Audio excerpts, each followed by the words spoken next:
The E36 3 Series.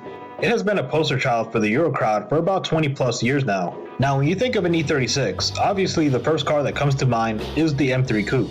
Yes, it's a bummer that North America got the detuned M, but a lot will argue that the E36 is sharper looking than the E46, and maybe sometimes the newer E92.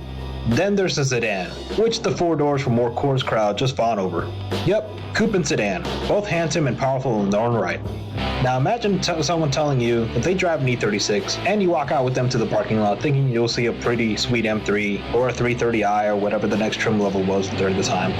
But instead you see this E36 hatch, the 318 Ti.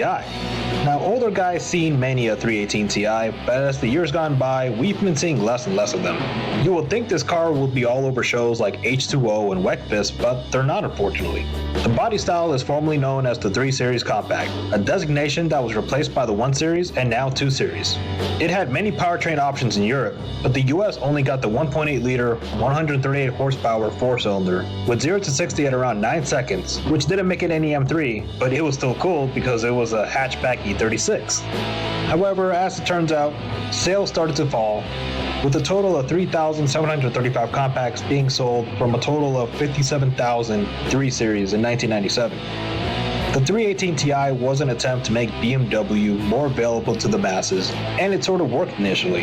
It was killed off by competition such as the Integra and the Celica, so they sort of kind of had something going, but it just didn't work out in the end. Digging in, I found that a base 2 Series cost around $35K, which is almost the same price as a Toyota Avalon fully loaded, yet people are flocking to Craigslist and AutoTrader and picking up Bimmers for less than a brand new Corolla. So in a sense, Beamer is succeeding in making cheap cars every man and woman could afford, at least in the used market.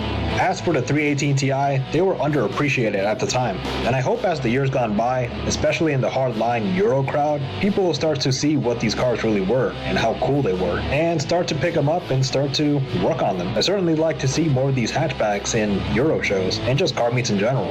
And then the rest of us car guys will look at these cars like, oh look, these are some sweet 318 Ti's. I haven't seen one in years. The 318 Ti will forever live on the alpine roads of Obscuria.